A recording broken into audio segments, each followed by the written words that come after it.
السلام علیکم محترم دوستوں اور ساتھیوں، ایک بار پھر اردن کی دارالحکومت عمان سے مخاطب ہو، اور یہ ویڈیو میں ہم حضرت ابو عبیدہ بن الجراح رضی اللہ تعالیٰ عنہ کی زیارت کریں گے۔ یہ اردن کی مضافاتی علاقے ہے، اس کا سیر بھی کریں گے، ہر طرف ہریالی، باغات۔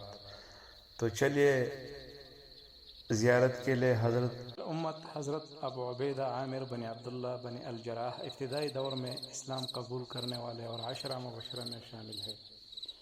جن مسلمانوں نے دوسری مرتبہ حبشہ کی جانب ہجرت کی، ان میں حضرت ابو عبیدہ بھی شامل تھے۔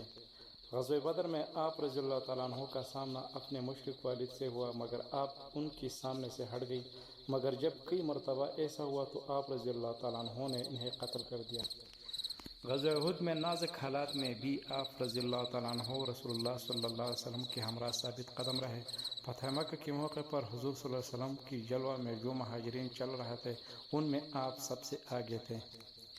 جب اہل یمن نے کتاب و سنت کی تعلیم کے لیے کسی کو بھیجنے کی درخواست کی تو حضور صلی اللہ علیہ وآلہ وسلم نے آپ کا ہاتھ پکڑ کر فرمایا کہ یہ اس امت کی امین ہے۔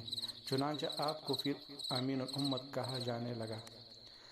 خلافت راشدہ کے زمانے میں بھی آپ رضی اللہ تعالیٰ عنہ ایک کامیاب جرنیل ثابت ہوئے اور رومیوں کے خلاف فتوحات میں نمایاں کردار ادا کیا۔ حضرت عائشہ رضی اللہ تعالیٰ عنہ سے پوچھا گیا کہ حضور صلی اللہ علیہ وسلم کو اپنے کن ساتھیوں کے ساتھ سب سے زیادہ محبت تھی؟ جواب دیا، ابو بکر رضی اللہ تعالیٰ عنہ، پھر عمر رضی اللہ تعالیٰ عنہ، اور اس کے بعد ابو عبیدہ بن الجراح۔ حضور صلی اللہ علیہ وسلم کی وفات ہوئی تو حضرت عمر نے حضرت ابو عبیدہ سے فرمایا، آپ امین الامت ہے، ہاتھ بڑھائے کہ میں آپ کی بیعت کروں۔ آپ نے جواب دیا، الصدیق اور ثانی اثنین ہمارے درمیان ہے۔ اس موقع پر انصار نے کہا کہ ایک امیر ہم میں سے ہو اور ایک آپ یعنی مہاجرین میں سے۔ حضرت ابو بکر رضی اللہ تعالیٰ عنہ نے جواب دیا کہ ہم میں سے امیر ہوگا اور تم وزیر ہوگے۔ یہ دو افراد عمر رضی اللہ تعالیٰ عنہ اور ابو عبیدہ موجود ہیں، ان میں سے کسی کی بیعت کر لو۔ اس پر دونوں بول اٹھے کہ ابو بکر رضی اللہ تعالیٰ عنہ کی موجودگی میں کسی اور کو فضیلت حاصل نہیں۔ چنانچہ سب نے حضرت ابو بکر رضی اللہ تعالیٰ عنہ کی بیعت کر لی۔ حضرت ابو بکر رضی اللہ تعالیٰ عنہ نے اپنے دور خلافت میں حضرت ابو عبیدہ کو بیت المال کی نگرانی سونپی۔ آپ ہی نے حضرت ابو بکر رضی اللہ تعالیٰ عنہ کے لیے وظیفہ مقرر کیا اور انہیں معاش سے بے نیاز کر کے امور حکومت کے لیے فارغ کر دیا۔ حضرت ابو عبیدہ رضی اللہ تعالیٰ عنہ تقوی اور اخلاص کی عظیم منزل پر تھے۔ آپ کو دنیا کی حرص نہ تھی۔ حضرت عمر رضی اللہ تعالیٰ عنہ نے ایک مرتبہ آپ کو 4000 درہم اور 400 دینار بھیجے۔ آپ رضی اللہ تعالیٰ عنہ نے فوراً تقسیم کر دی۔ جب حضرت عمر رضی اللہ تعالیٰ عنہ شام آئے تو پوچھا، میرا بھائی کہاں ہے؟ پوچھا گیا، کون؟ فرمایا، ابو عبیدہ۔ تھوڑی دیر بعد ابو عبیدہ اونٹ کی رسی تامے آئے تو حضرت عمر رضی اللہ تعالیٰ عنہ آپ کے ہمراہ آپ کی جائے قیام پر تشریف لے گئے۔